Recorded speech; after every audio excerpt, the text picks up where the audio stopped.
Assalamualaikum warahmatullahi wabarakatuh. Perkenalkan, nama saya Gisela Sawa Putri dari kelas 12.5. Di video ini saya akan menjelaskan kehidupan negara Indonesia pada masa demokrasi liberal guna memenuhi tugas ujian praktik mata pelajaran sejarah.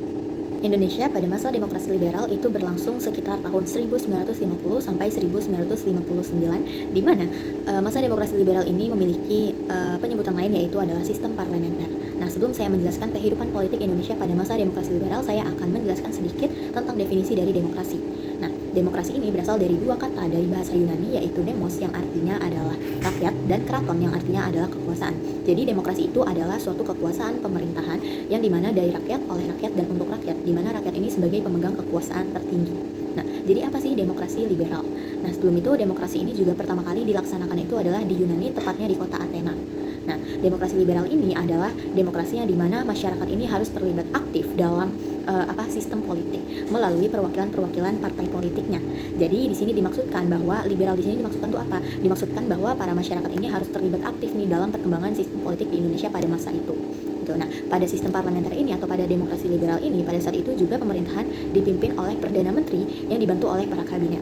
Nah, di dalam demokrasi liberal ini terdapat 7 kabinet yang kita kenal tentunya. Yang pertama itu adalah kabinet Natsir, kemudian yang kedua adalah kabinet Sukiman, yang ketiga kabinet Wilopo, yang keempat kabinet Ali Sastro Amijojo I, kemudian yang kelima adalah kabinet Burhanuddin Harahap, dan yang keenam itu adalah kabinet Ali Sastro Amijojo II, dan yang terakhir adalah kabinet Juanda atau biasa disebut sebagai kabinet raya.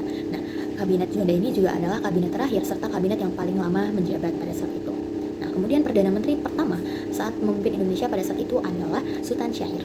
Selanjutnya pembahasan yang kedua yaitu adalah lahirnya demokrasi liberal. Jadi lahirnya demokrasi liberal ini diawali di mana demokrasi liberal ini dipilih oleh pemerintah Indonesia pada saat itu sebagai salah satu upaya untuk menarik simpati ataupun menarik perhatian dari negara-negara yang baru saja menang dari Perang Dunia Kedua. Jadi istilahnya Indonesia itu di sini tuh lagi menarik perhatian lah, mereka tuh lagi caper. Kenapa? Karena Indonesia itu baru saja menang.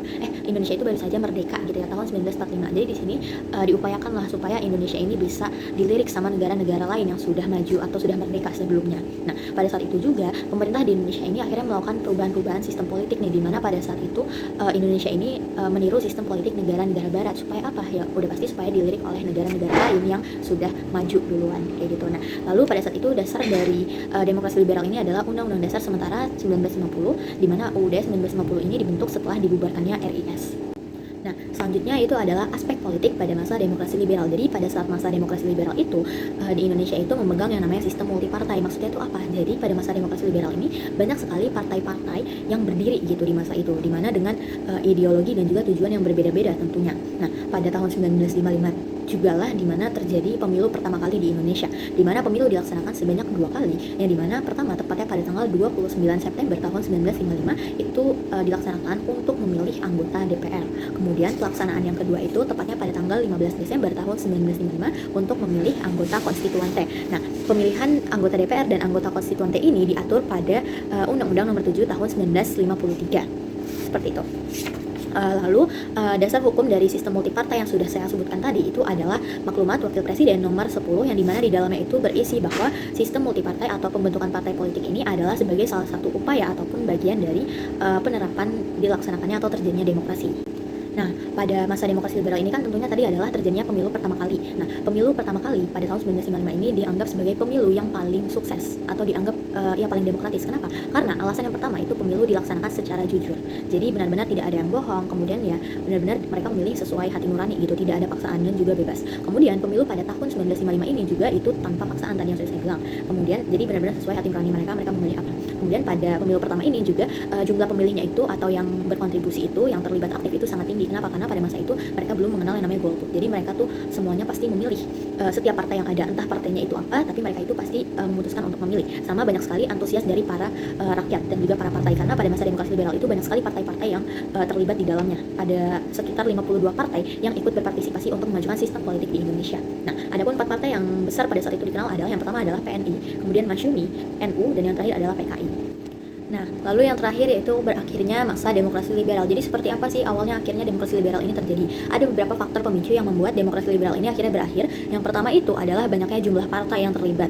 Ya, partai politik pada saat itu kan banyak banget, mencapai 52. Sehingga banyak sekali tuh tujuan, ideologi ataupun cita-cita yang tentunya itu berbeda untuk memajukan Indonesia. Nah, hasil itu membuat bentrokan di setiap partai. Jadi bisa merusak persatuan dan kesatuan, akhirnya itu menjadi faktor utama kenapa demokrasi liberal ini dibubarkan atau berhenti, berakhir. Kemudian yang kedua itu dimana setiap golongan atau partai ini secara terang-terangan tuh saling menjatuhkan. Jadi karena memang tujuan mereka berbeda, misalnya kayak tujuan antara kabinet Juanda, kemudian misalnya kayak partai PKI sama partai NU itu kan udah pasti memiliki ideologi ataupun tujuan yang berbeda untuk menggapai tujuannya masing-masing. Yang dimana mungkin menurut mereka tujuan mereka itu benar. Nah, akhirnya karena mereka nggak setuju atau mungkin salah satu partai ini dilirik gitu, jadi mereka saling menjatuhkan supaya apa? Supaya partai mereka itu menang kayak gitu.